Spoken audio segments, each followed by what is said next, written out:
One thing, psilocybin changes the brain, but not the way anyone expected. When neuroscientists finally put volunteers in MRI machines and gave them psilocybin, they thought brain activity would explode, more neural firing, more energy, more chaos. Instead, they saw the opposite. The brain got quieter. Specifically, one part went almost silent, the default mode network. The default mode network is your brain's control center. It's the voice in your head, the thing that says I when you think about yourself. It creates your ego, the boundary between you and everything else, your sense of self.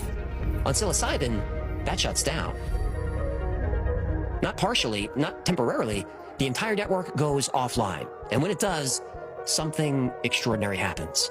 Brain regions that never talk to each other suddenly connect. The visual cortex starts communicating with areas that process emotion. Memory centers link up with parts that control body awareness. It's like every neighborhood in a city suddenly building roads to every other neighborhood. Robin Carhart Harris at Imperial College London discovered this in 2012. He called it neural anarchy. But it wasn't anarchy, it wasn't chaotic, it was reorganization. The connections formed during these psychedelic experiences don't just disappear when the drug wears off. Brain scans show new neural pathways remaining active for weeks, sometimes months. In some cases, the changes appear permanent. Johns Hopkins researchers found something even stranger. People who took psilocybin in controlled settings showed lasting personality changes. Not mood changes, personality changes. They became more open, more creative, more connected to others. This shouldn't be possible. Personality is supposed to be fixed by age 30, but psilocybin rewrote that rule.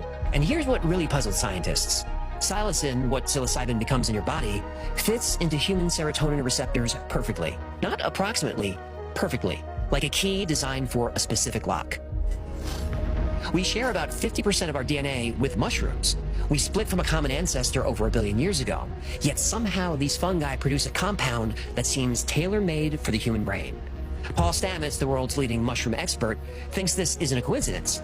He believes humans and mushrooms have been evolving together, what he calls coevolution.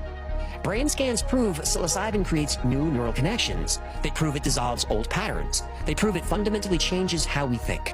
But ancient civilizations didn't need MRI machines to know this. They'd been using mushrooms for thousands of years. They saw them as technology, sacred technology, a way to communicate with other realms, a way to speak with our ancestors. They saw mushrooms as a way to speak to God.